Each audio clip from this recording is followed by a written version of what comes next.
Assalamualaikum warahmatullahi wabarakatuh. Alhamdulillah kita dapat berjumpa lagi walau dalam keadaan seperti ini. Anak-anakku sekalian, pertama marilah kita panjatkan puji syukur kepada Allah Subhanahu wa taala yang mana dengan rahmatnya sehingga kita dapat mengikuti materi online hari ini dengan keadaan sehat. Kedua, sholawat dan salam semoga tetap terlimpah kepada Nabi kita Muhammad SAW yang kita nantikan syafaatnya di hari akhir nanti. Baik, pada hari ini Ustazah akan menyampaikan materi tentang My Al-Quran My Life. Langsung saja, pembahasan kita hari ini adalah apa itu Al-Quran, apa fungsi Al-Quran dalam Islam, kenapa kita harus mempelajari Al-Quran, bagaimana cara memuliakan Al-Quran, dan apa saja keutamaan menghafal Al-Quran. Yang terakhir, Ustazah akan menjelaskan bagaimana teknis pembelajaran online tahfidz. Langsung saja menuju materi pertama, yaitu apa itu Al-Quran. Secara bahasa, Al-Quran berasal dari bahasa Arab, kata qoro'a yang berarti membaca. Dan secara istilah, Al-Quran adalah kalam Allah yang diturunkan kepada Nabi Muhammad SAW melalui malaikat Jibril dan diturunkan secara berangsur-angsur sebagai mukjizat untuk Rasulullah, yang dimana ketika kita membaca dan mempelajarinya dinilai sebagai ibadah dan akan mendapatkan pahala. Apa fungsi Al-Quran dalam Islam? Fungsi Al-Quran dalam Islam adalah sebagai petunjuk. Yang di dalam Al-Quran terdapat beberapa petunjuk untuk orang-orang secara umum, untuk orang-orang mukmin, dan untuk orang-orang yang bertakwa. Yang kedua adalah sebagai pemisah atau pembeda.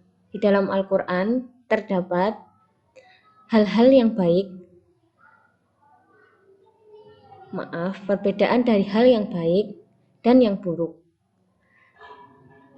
Bagaimana kita harus melakukan yang baik dan meninggalkan yang buruk. Yang ketiga adalah sebagai obat. Ketika kita membaca Al-Quran, hati kita merasa damai. Jadi, Al-Quran adalah obat dari segala penyakit hati. Yang keempat adalah nasihat, sebagai nasihat atau mau'izah. Di dalam Al-Quran terdapat banyak sekali cerita-cerita tentang umat-umat terdahulu yang dapat kita pelajari dan kita jadikan nasihat untuk menjadi panutan kita di kehidupan kita di dunia ini. Selanjutnya, kenapa kita harus mempelajari Al-Quran? Karena kita adalah orang Islam dan Al-Quran adalah petunjuk bagi kehidupan kita. Maka dari itu, Al-Quran juga dapat memberikan syafaatnya di hari akhir nanti. Seperti sabda Rasulullah SAW, Iqra'ul Quran fa innahu ya'ti yaumal qiyamah syafi'an li ashabihi, rawahu Muslim. Bacalah Al-Quran, sesungguhnya ia pada hari kiamat akan membawa syafaat bagi pembacanya. Bagaimana cara memuliakan Al-Quran? Anak-anak, seperti yang kita ketahui bahwa Al-Quran itu mulia, dan yang berhubungan dengan Al-Quran adalah hal-hal yang mulia. Contohnya, malam turunnya Al-Quran adalah malam yang paling mulia, yaitu malam Lailatul Qadar. Ramadan, bulan turunnya Al-Quran adalah bulan yang mulia. Nabi Muhammad, Nabi yang diwahyukan untuk menyampaikan Al-Quran kepada umat juga adalah Nabi yang paling mulia. Lalu bagaimana cara kita memuliakannya? Yang pertama adalah membaca Al-Quran. Yang kedua adalah mentadaburi isi Al-Quran. Mentadaburi itu apa? Mempelajari kandungan Al-Quran. Yang ketiga adalah menghafal Al-Quran. Yang keempat adalah menghias Al-Quran dengan suara kita yang indah. Kita lihat video di bawah ini ya. Dukung UFIT TV dengan belanja di UFIT Store. www.ufitstore.com. Pahala penghafal Al-Quran.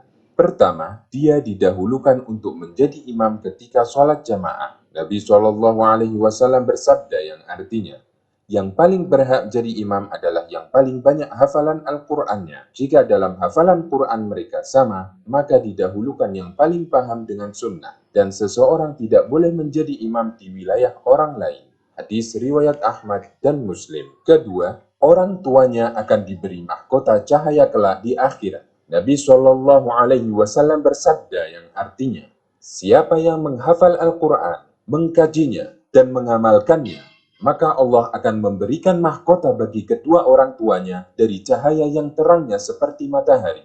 Dan kedua orang tuanya akan diberi dua pakaian yang tidak bisa dinilai dengan dunia. Kemudian kedua orang tuanya bertanya, mengapa saya sampai diberi pakaian semacam ini? Lalu disampaikan kepadanya, disebabkan anakmu telah mengamalkan Al-Quran. Hadis riwayat Hakim. Ketiga, diutamakan untuk menjadi pemimpin jika dia mampu memegangnya. Nabi Shallallahu Alaihi Wasallam bersabda yang artinya, sesungguhnya Allah mengangkat sebagian kaum berkat Al-Quran dan Allah menghinakan kaum yang lain juga karena Al-Quran. Hadis riwayat Ahmad dan Muslim. Keempat, kedudukan hafid Al-Quran di surga sesuai banyaknya ayat yang dia hafal. Nabi Shallallahu Alaihi Wasallam bersabda yang artinya, ditawarkan kepada penghafal Al-Quran, baca dan naiklah ke tingkat berikutnya. Baca dengan tartil sebagaimana dulu kamu mentartilkan Al-Quran ketika di dunia. Karena kedudukanmu di surga setingkat dengan banyaknya ayat yang kamu hafal. Hadis riwayat Abu Dawud dan Turmudi. Kelima, ditemani malaikat. Nabi Shallallahu Alaihi Wasallam bersabda yang artinya,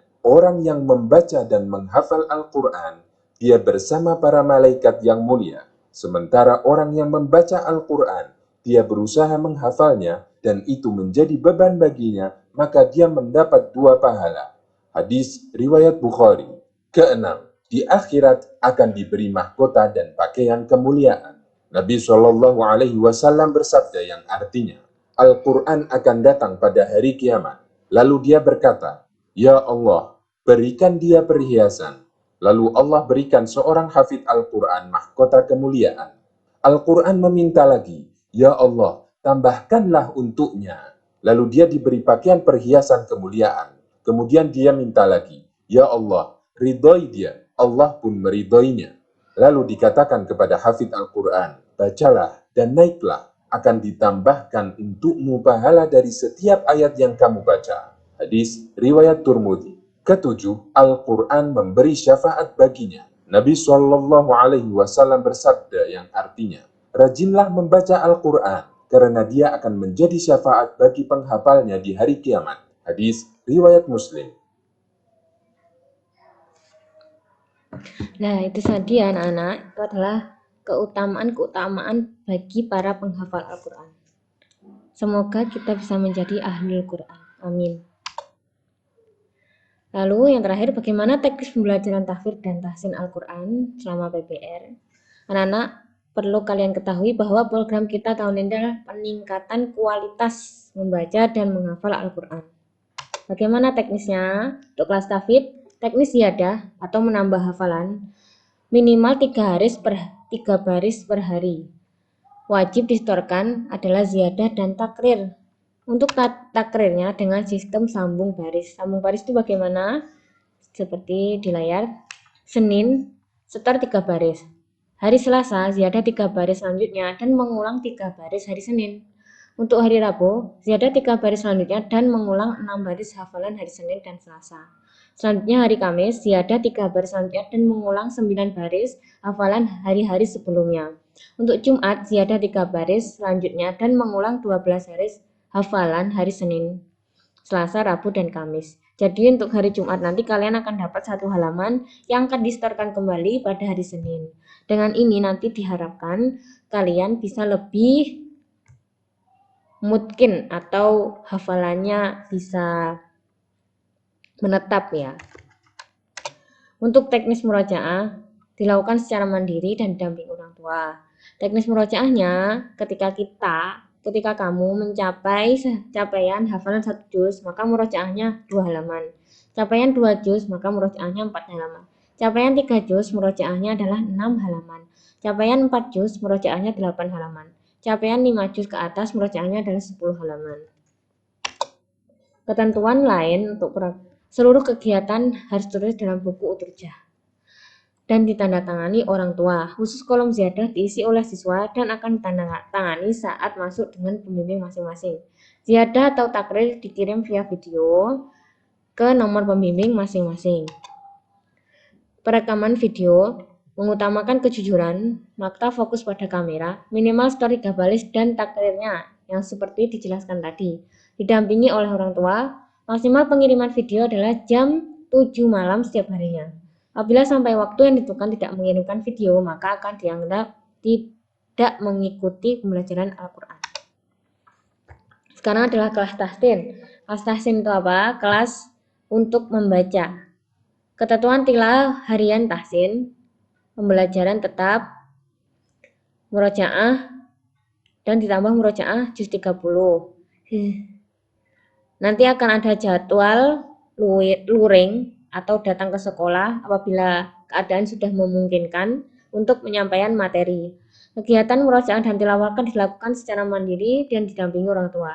Seluruh kegiatan harus tertulis dalam buku prestasi Al-Quran untuk kelas 7 akan dibagikan kemudian dan ditandatangani orang tua. Setiap hari harus tilawah 10 halaman dan direkam video hanya 1 halaman. Rekaman video dikirim ke pembimbing masing-masing.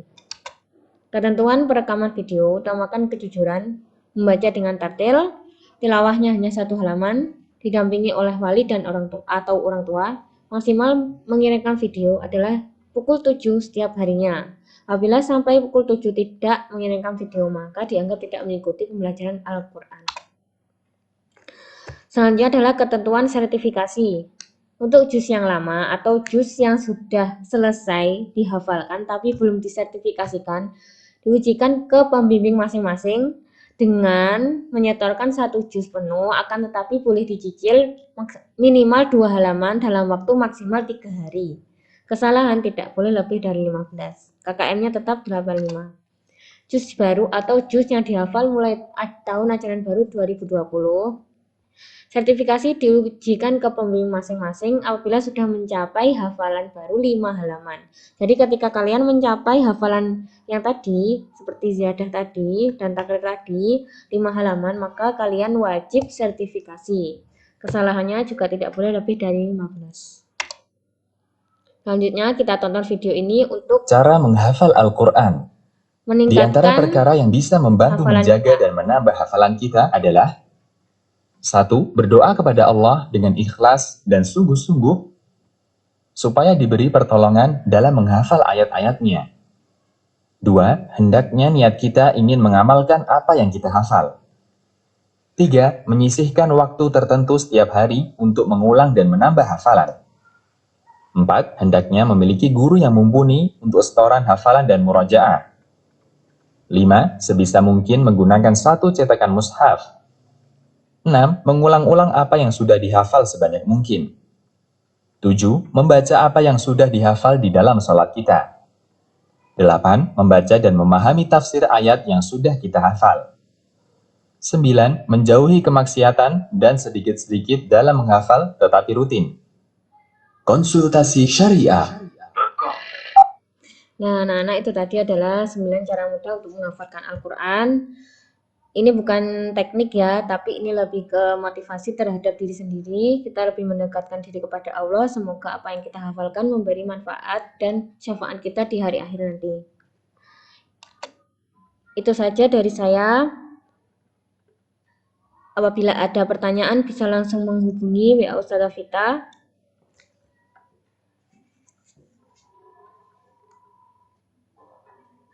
Apabila ada kesalahan, saya mohon maaf yang sebesar-besarnya.